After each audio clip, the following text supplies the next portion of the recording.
விவசாயத்த மட்டும் இருந்தீங்கன்னா, உங்க வாழ்க்கையில இழக்கிறதுக்குன்னு ஒரு விஷயமே இல்லன்னு நான் சொன்னேன். நீங்க நம்புவீங்களா? ரீசென்ட்டா நான் லண்டன்ல உட்கார்ந்து யோசிச்சுட்டு இருந்தேன். நான் லண்டன்ல படிக்கிறேன். அதனால அங்க உட்கார்ந்து யோசிச்சுட்டு இருந்தேன். நான் ஒரு வாரத்துல பொதுவாவே இத்தன வேளைக்கு நான் சாப்பாட்ட வெளிய இருந்து தான் வாங்கி சாப்பிடுறேன். அது சம்டைம்ஸ் ப்ராசஸ்டா இருக்கு. சம்டைம்ஸ் வெளியில சமைச்சதா இருக்கு. இல்ல நானே எனக்கு சமைக்கணும்னு ஆசை வந்தா கூட, நான் அதுக்கு ரா மெட்டீரியல்ஸ் ஒரு சூப்பர் மார்க்கெட்லயோ, இல்ல ஒரு கடையிலயோ தான் போய் வாங்குறேன். அது ஒரு முட்டையா இருக்கட்டும், இல்ல காய்கறியா இருக்கட்டும், ஒரு பழமா இருக்கட்டும். இந்த பழத்த நான் எடுத்து அது 100% ஆர்கானிக், இல்ல அது ஜெனடிக்கலி மாடிஃபைடா, இல்ல இன்ஜெக்டடா, நான் இன்ஜெக்டடா, கெட்டதா, கெடாததான்னு என்னால உறுதியா சொல்லவே முடியல. எவ்ளோ காசு குடுத்து வாங்குனாலும் எனக்கு அந்த நம்பிக்கை இல்ல. இப்போ அதுக்கு ஒரே வழி, நானே ஒரு செடிய நட்டி, அதுலருந்து வர பழத்த எடுத்து சாப்பிட்டா தான் எனக்கு உண்டு. இப்ப நான் ஒரு விவசாயத்து குடும்பத்துல இருந்து வரனால, எனக்கு எப்போ வேணாலும் ஊருக்கு போலாம். அங்க எத்தன செடி வேணாலும் நட்டலாம். அங்கிருந்து எத்தன பழத்த வேணா பறிச்சு சாப்பிடலாம்னு எனக்கு ஒரு நம்பிக்கை இருக்கு. ஆனா அதே நான் இப்ப லண்டன்ல அங்க உட்கார்ந்துட்டு இருந்த நேரத்திலேயே நான் போய் ஒரு செடி நடணும்னு ஆசைப்பட்டேன்னா, ஒரு பேட்ச் நிலத்த பாக்குறதுக்கு கூட நான் 5 கிலோமீட்டர் நடக்க வேண்டியதா இருக்கு. ஏன்னா மொத்த ஊருமே கான்கிரீட்டையும், தாரையும் போட்டு கட்டி வச்சிருக்காங்க. சோ அங்க யோசிச்சு பாருங்க. அங்க ஒரு நபருக்கு தனக்கு புடிச்ச சாப்பாட்ட உருவாக்குறக்கு அந்த தகுதி கூட அவங்களுக்கு இல்ல. அந்த சுதந்திரம் கூட இல்ல. அப்போ அவங்க வாழ்க்கையில ஒரு பெரிய பகுதி கார்ப்பரேஷன்ஸால கையாளப்படுது. இப்போ லண்டன் வந்து நம்மளுக்கு ஒரு 30 வருஷம் முன்னாடி இருக்காங்க அர்பனைசேஷன்ல. இப்போ நம்மளையும் அந்த பாதையில தான் நோக்கி கூட்டிட்டு போயிட்டு இருக்காங்க. சோ நம்மளுக்கு அந்த சுதந்திரம் வேணும்னா நம்ம ஆக்ட் பண்ண வேண்டிய டைம் வந்துருச்சு. ஏன்னு கேளுங்க. இப்போ ஒரு 10 வருஷம், 5 வருஷம் முன்னாடி யோசிச்சு பாருங்க. சாப்பாடு வாங்கணும்னா கூட நம்ம ஒரு சந்தையிலயோ, இல்ல தள்ளுவண்டியிலயோ வர விவசாயிங்கிட்ட இருந்து தான் நம்ம வாங்கிட்டு இருப்போம். அப்போ நம்ம சேப்பங்கிழங்கு, நிறைய நேட்டிவான சாப்பாடெல்லாம் நம்ம சாப்பிட்டு இருந்தோம். இப்போ நம்ம கன்வீனியன்ஸுக்கும் சரி, சம்டைம்ஸ் ஸ்டேட்டஸுக்கும், சம்டைம்ஸ் அவைலபிலிட்டி கூட பொறுத்து நம்ம எப்பவுமே ஒரு டிபார்ட்மெண்ட் ஸ்டோர், ஸ்பார், நீல்கிரிஸ், பழமுதிர், ரிலையன்ஸ் இந்த மாரி ஒரு பெரிய பெரிய டிமார்ட் இந்த மாரி பெரிய பெரிய கம்பெனிஸ் கிட்ட இருந்து தான் நம்ம சாப்பாடு வாங்குறோம். சாப்பாட்டையும் வாங்குறோம், காய்கறியும் அங்க இருந்து தான் வாங்குறோம். அதனால நம்ம வந்து நெறைய விவசாயிங்க லைக் ஸ்மால் ஃபார்ம்ஸ வந்து நம்ம எக்ஸ்க்ளூட் பண்றோம் பொதுவாவே. அதனால நமக்கு ஆப்ஷன்ஸ் கம்மியாயிட்டே இருக்கு. இப்போ ஏன் ஆப்ஷன்ஸ் கம்மியாகுது? பெரிய பெரிய நஷ்டம்னு நான் சொல்றேன். யுஎஸ்ல இந்த மாரி 5 ஆப்ஷன்ஸ் தான் இருக்கு. அந்த 5 ஆப்ஷன்ஸ ஒரு 2, 3 குடும்பம் தான் கண்ட்ரோல் பண்ணும். இந்த மாரி ஒரு குடும்பம் தான் கார்கில் என்ற குடும்பம். கார்கில் வந்து உலகத்திலே வச்சு ஒரு நம்பர் 1, நம்பர் 2 ரிச்சஸ்ட் ஃபேமிலிஸ். ஆனா நீங்க எப்பவுமே அது கேள்விப்பட மாட்டீங்க. ஏன்னா அவங்க அவ்ளோ ஒரு பெரிய தீய சக்தின்னா, அந்த மாரி ஒரு தீய சக்திய நீங்க வாழ்க்கையே பார்த்திருக்க மாட்டீங்க. அமெரிக்கா இண்டஸ்ட்ரியலைஸ் பண்ண முன்னாடியே நெல்லுக்கான ரைட்ஸ் அது ஒரு கம்பெனியா போட்டாங்க. அதுக்கப்புறம் அந்த நெல்ல மூவ் பண்றதுக்கு டிரான்ஸ்போர்டேஷன் அந்த கம்பெனியும் அவங்களே எடுத்துக்கிட்டாங்க. 3வது அந்த அந்த நெல்ல ஸ்டோர் பண்ணி வைக்கிறது அந்த கம்பெனியும் அவங்க தான் கண்ட்ரோல் பண்றாங்க. 4வது அந்த நெல்ல வைக்கிற ஃபார்ம்லேண்ட் எல்லாத்தையும் அவங்க வாங்கிட்டாங்க. 5வது அந்த நெல்லுல இருந்து வர சாப்பாட்ட விக்கிற ரைட்ஸும் சரி, அந்த சாப்பாட்டையும் சரி, அது விக்கிற கடையும் சரி எல்லாமே அவங்க கண்ட்ரோல்ல. இந்த மாரி ஒரு 3, 4 ஃபேமிலீஸ். அதுல இருக்கிற இன்க்ளூஷன்ல தான் நெஸ்லே, கார்கில்ஸ் இந்த மாரி சில குடும்பங்கள் இருக்காங்க. இவங்களே தான் உலகத்துல நெறைய சூப்பர் மார்க்கெட்ல நீங்க ப்ராசஸ்ட் பேக்கேஜ்ட் ஃபுட்ஸ்லலாம் அவங்க பேரு யூனிலெவர். எக்ஸ்பிளிசிட்டா வரலைன்னா கூட கீழ வந்திருக்கும். அவங்க தான் இருக்கிறதுலயே பிக்கெஸ்ட் பேரண்ட் கம்பெனிஸ் ஃபுட் ஐட்டம்ஸ்க்கு. இவங்க தான் எல்லா சாப்பாட்டையும் கண்ட்ரோல் பண்றாங்க. இன்னும் ஜாஸ்தி ஜாஸ்தி கண்ட்ரோல் வேணும்னு ஆசையும் படுறாங்க. இப்போ ஏன் இது ப்ராப்ளம் ஆகுதுன்னு நீங்க யோசிச்சுக்கோங்க. இப்போ யூரோப்பியன் கண்ட்ரீஸ், யுஎஸ் கண்ட்ரீஸ்ல காஸ்ட் ஆஃப் லிவிங் கிரைசிஸ்ன்னு ஒண்ணு வருது. அப்போ அவங்கனால சாப்பாட்ட கூட காசு குடுத்து வாங்க முடியாத ஒரு ஒரு நிலையில கொண்டு போய் நிப்பாட்டுறாங்க. அப்போ சாப்பாட காசு குடுத்து வாங்குறது தான் ஒரே வழி. ஏன்னா வந்து வளர்த்தி சாப்பிட முடியாது. ஏன்னா நம்ம மாரி இங்க விவசாய நிலமெல்லாம் அவங்களுக்கு கிடையாது. சோ அவங்க அவங்க கார்ப்பரேட் கண்ட்ரோலுக்கு அடிமையாகுறாங்க. அப்போ அந்த கார்ப்பரேஷன் தக்காளிக்கு நீ ரூ. 1500 தான் குடுக்கணும்னா, நீ ரூ. 1500 தான் குடுக்கணும். ஏன்னா சாப்பாட்டு நம்மளுக்கு உடம்புக்கு அவ்ளோ முக்கியம். அதே மாரி அவங்க சாப்பாட்டோட குவாலிட்டி என்ன? என்ன சாப்பாடு விக்கப்படுதுன்னு எல்லாத்தையும் அவங்க தான் டிசைட் பண்றாங்க. இது ஒரு பெரிய, பெரிய பிரச்சனை. ஏன்னு கேளுங்க. இப்போ நான் உங்களுக்கு ஒரு சில எக்ஸாம்பிள்ஸ் தரேன். இந்த கம்பெனிஸ் எல்லாம் இப்ப என்ன பண்ணிட்டு இருக்காங்க. பில் கேட்ஸ்ன்ற ஒரு மிகப்பெரிய பிரபலமான ஒரு ஆண்டர்பிரினர் வந்து பேசிக்கலி ஊர்ல இருக்கிற எல்லா நெல்லையும் கண்ட்ரோல் பண்ணணும்னு தான் அவருக்கு ஆசை. உலகத்திலே பெரிய சீட் பேங்க்குக்கு அவர் தான் ஹையஸ்ட் டொனேட்டர். அதே மாரி உலகத்திலே லார்ஜஸ்ட் ஃபார்ம்லேண்ட் நார்த் அமெரிக்காலயே வச்சு இந்த இருக்கிற ஃபார்ம்லேண்ட்க்கு அவரு தான் ஓனர். இதே மாரி நெறைய சின்ன சின்ன கண்ட்ரீஸ், டெவலப்பிங் கண்ட்ரீஸ்ல எஸ்பெஷலி புவரான மாநிலத்துல போயி அங்க இருக்கிற விவசாயிகளுக்கெல்லாம் நெறைய ஃப்ரீயா சீடு தராரு. ஃப்ரீயா நெல்லு.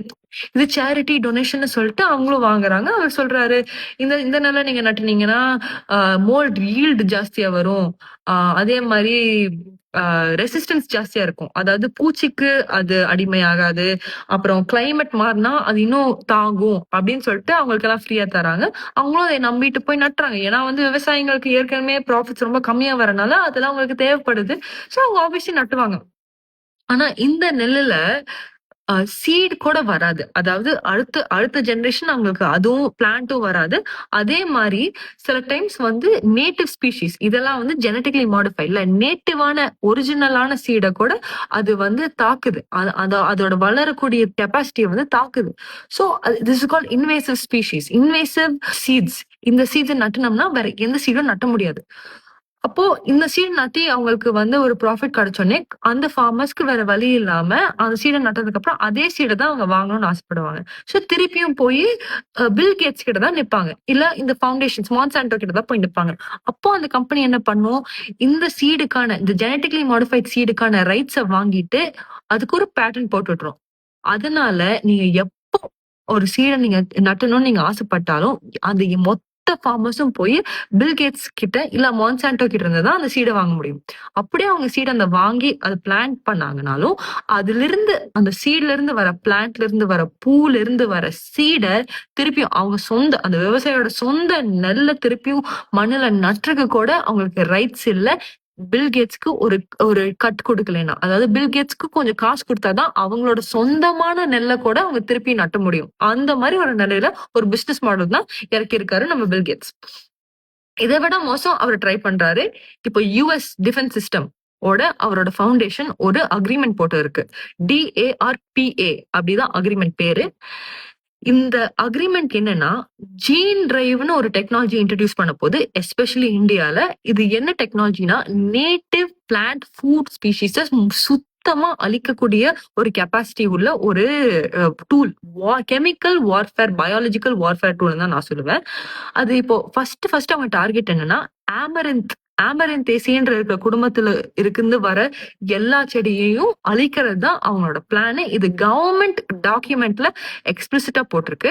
ஆமரந்தேசி குடும்பத்துல என்னெல்லாம் நீங்க இருக்குன்னு நீங்க யோசிச்சீங்கன்னா நம்ம தமிழ்நாட்டுல நம்ம இந்தியால வர நேட்டிவ் கீரை, மொத்த கீரை, அரைக்கீரை, மூளைக்கீரை, தண்டுக்கீரை, சிறுகீரை எல்லா கீரையும் அழிச்சிரும். இது நம்மளுக்கு எவ்வளவு முக்கியம். இந்தியன் ஃபுட் சோர்ஸ்க்கு நம்ம எல்லாத்துக்கும் சம்பந்தப்பட்ட இவ்வளவு வருஷம் நம்ம சாப்பிட்டு வரக்கூடிய நம்ம உடம்புக்கு பொருத்தமான ஒரு இரும்பு சத்து சோர்ஸ், கால்சியம் சத்து சோர்ஸ் கிடைக்கவே கிடைக்காது. இது அவங்களுக்கு தெரியும். ஏன்னா டாக்குமெண்ட்லி கிளியரா போட்டிருக்கேன். இந்தியன் ஃபுட் எக்கானமி, இந்தியன் ஹெல்த்க்கு ரொம்ப பெரிய அடிப்படும்னு.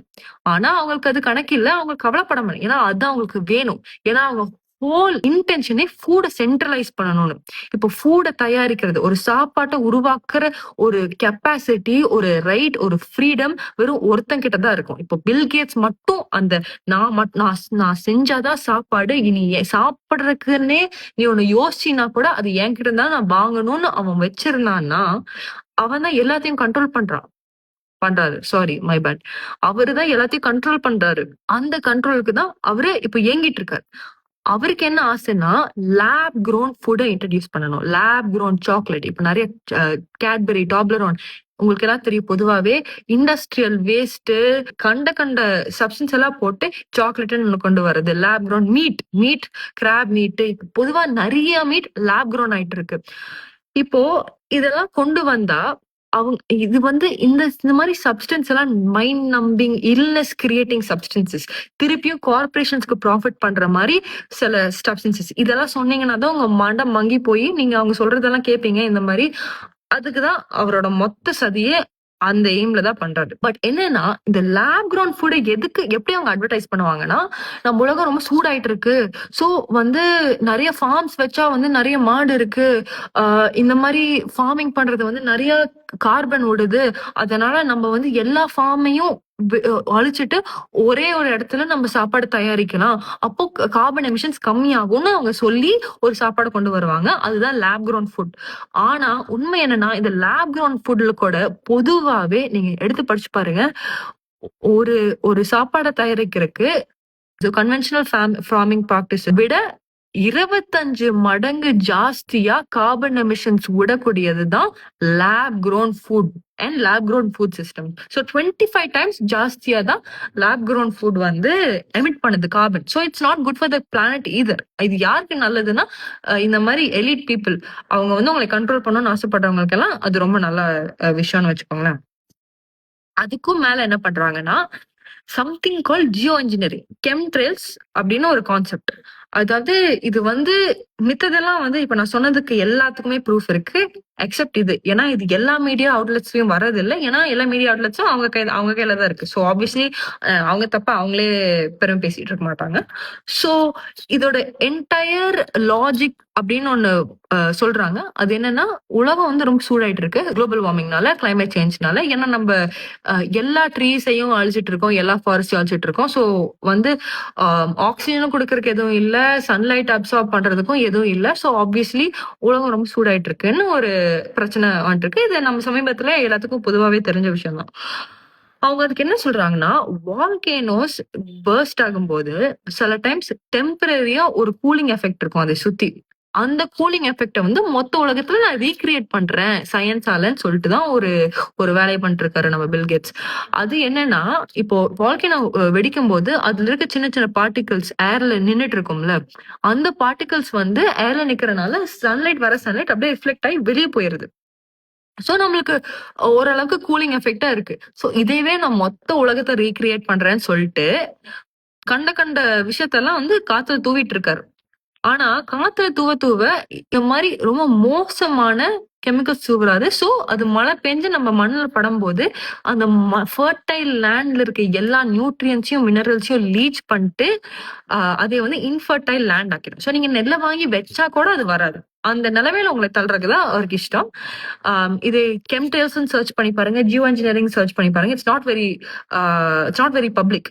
அதே இல்லாட்டினா கூட நீங்க இருக்கிற கார்பரேஷன்ஸ், இருக்கிற கெமிக்கல் ஃபேக்டரிஸ் எல்லாம் பப்ளிக். அது நம்ம கவர்மெண்ட் சிஸ்டமோட இன்டெகிரிட்டி இருக்கிற அழகுக்கு எல்லா தண்ணியும் பொல்யூட்டடா இருக்கு, எல்லா மண்ணும் பொல்யூட்டடா இருக்கு. போர்ல இருந்து வர தண்ணி ஒரு மாதிரி வருது.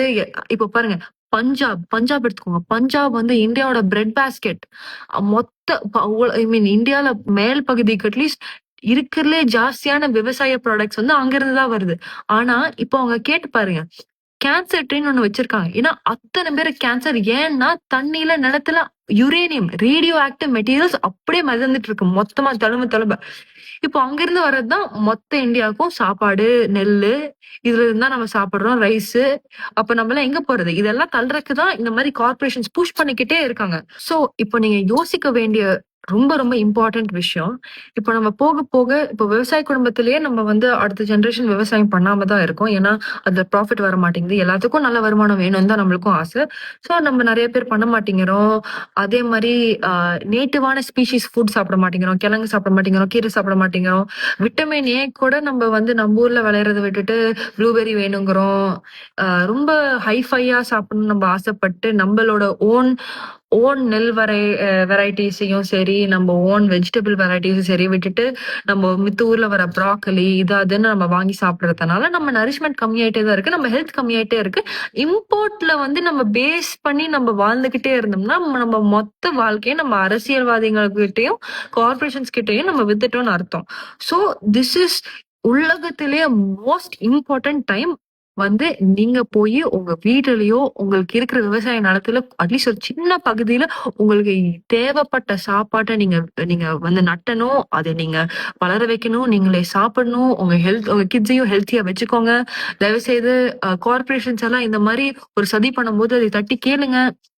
ஏன்னா நம்மளுக்கு வந்து இந்த டைம்ல ஹெல்த்தும் ஃப்ரீடம், சுதந்திரம், நம்ம ஹெல்த்த பாத்துக்கிறதுக்கு சுதந்திரமும், நம்ம சாப்பிடுற உணவை நம்ம காப்பாத்துறதுக்கு தான் நம்மளுக்கு டைம் வந்துருச்சு. வாழ்க வளமுடன். ப்ளீஸ் நம்ம எல்லாத்தையும் நம்ம நம்ம கலெக்டிவா நம்ம ஹெல்த்த பாத்துக்கிறது வந்து ஒரே ஒரு வழிதான், நம்மளே விவசாயம் பண்றது. அவ்வளவுதான் நான் சொல்ல முடியும்.